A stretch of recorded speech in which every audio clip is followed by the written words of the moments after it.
10 people have been rescued after a three-story building collapsed in the Saleko area of Lagos State on Thursday. The structure, alleged to have been defective, gave way following a fire in parts of Dosunmu Market on Lagos Island. The Lagos Territorial Coordinator of the National Emergency Management Agency, NEMA, Ibrahim Farinloye, who confirmed the incident, said 14 other buildings were seriously impacted by the fire. While providing an update about the incident to News Central, Director of Operations, Lagos State Emergency Management Agency, Olarinde Akinsonya, said the Permanent Secretary of the Lagos State Emergency Management Agency, LASEMA, Olufemi Damilola Okeosonyotolu, led the rescue efforts. Our News Central correspondent, Niyi Omoniyi, joins us from the site of the building collapse for an update. Hello, Niyi. Thank you so much for joining us.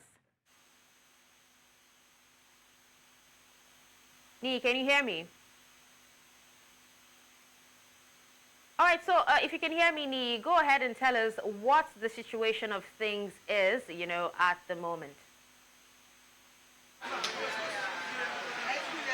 Okay, if you can hear me, Darshan, so far so good, as spoken or information given to us yesterday by the Lagos State Emergency Management Authority that there's going to be a ground zero operation as at this morning. Well, a few minutes ago there was an heavy downpour, so of course operations couldn't start. But as we can see, there are few members of the Lagos State Building Control Agency trickling in, and of course I'm trying to check their equipment. I want to believe that the ground zero operation will begin shortly. Now, let me quickly explain what the ground zero operation is like. They are going to clear the rubbles here and move everything that is in there out so that that place will be completely plain and people can probably apply it. Now, as to what else will happen to the buildings just right beside it, for now, we do know that people are still there living, and I'm not sure they've been given any sort of information as to if the building will be coming down or not. But we do know that this place is going to be cleared in a few minutes. Those are the informations I have for you right now, Darshan. All right, Niyi, were there any victims, when the building collapsed? Yes, according to the information we got yesterday that was given to News Central, 10 victims were pulled out of the rubble, 8 completely okay, 2 sustained minor injuries. And of course, when we got in this morning, we tried to get more information as to were there other victims or were there other people under the rubble. But from what we heard, no one else was under the rubble. In fact, some of them said, some of the residents of this area mentioned that they moved close to the rubbles just to, lean in and hear if there will be sounds or of any victim from there, but they didn't hear anything. So we would assume that no one is under the rubble. But of course, the officials, the emergency authority will be the ones to be able to tell us if they have accurate data or information as to how many workers or contractors were working on the project, because the reason for these caving in, according to what we heard, was because of the ongoing renovations that was being done on the 3-story building, and with something which they call the penthouse, so we can say a 4-story building,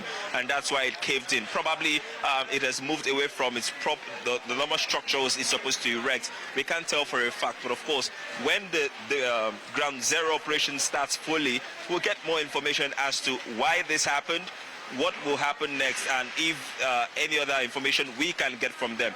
But we do know that from the building opposite it right now on my left hand side, evacuation is ongoing. We don't know if it's as a result of these the building that caved in just opposite it, but we know that they've been told to evacuate. They're not telling us who, they're not telling us why, but we see people clearing their things out of that place. But because of the rain has started again, so I can't give you a perfect view of what is really happening behind me. But we do know that in few minutes, hopefully, but the rain has kick-started again, this ground zero operation should begin at this particular location. All right, hopefully everyone has been pulled out of the rubble. But you talked about, the building opposite it. What about the building beside it? Because I'm still seeing, it looks like people are still living there. I'm talking about the building beside the one that has collapsed. Have they told people to evacuate that building as well? And still talking about, the possibility of that particular building probably collapsing as well. Are there any tests? Do you have an idea if there are any tests that would be conducted to, ascertain if the building is, strong enough to withstand whatever impact? Well, Dashin, one of the peculiarities with structures or buildings on the Lagos Island is how close that they are together, and to be able to tell if these buildings are actually strong enough or if they've passed the distress strength, if it's distress standard, if we can put it that way. I'll start from this building just on my left, which is just beside the building that just collapsed, which is the green building. I think it's a 4 or a 3-story building with something like a penthouse, just similar to what just caved in.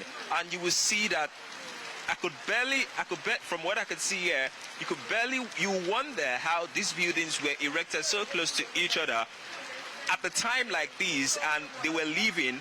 But I want to believe that once the agency comes in, they will be able to tell us if that green building will also go down, if it's to pass the integrity test. And just behind it, behind this building that just caved in, you will see another building which there is ongoing renovation going on. And this brings to the fore one more time the questions that have been asked. This one that caved in was marked for demolition. Why was it not down as at now? The one at the back there is being renovated. Does the Lagos State government has proper information or adequate information as to that this building is being renovated? Do they know how many contractors are working there? So that in case of emergencies like this, they can actually keep records and track and know how many people they are going to plan for in terms of rescue operation. These are the questions. And if you go across the island, even on the street, you might still see some buildings that have been marked for demolition. And till now, these buildings are not down. These are one of the questions I hope to pose to the General Manager of the Lagos State Building Control Agency. When he comes in, we heard he will be coming in. When he comes in and this building ground zero operation will start, that this building has been marked earlier. Why was it not brought down? Why wait till now? So these are the questions, Darshan. Well, it's wonderful how some of these buildings are constructed in Lagos State, but we will definitely reconnect with you at a later time to give us an update when you ask the questions and also updates on what is happening there. Thank you so much, Niyi Omoniyi.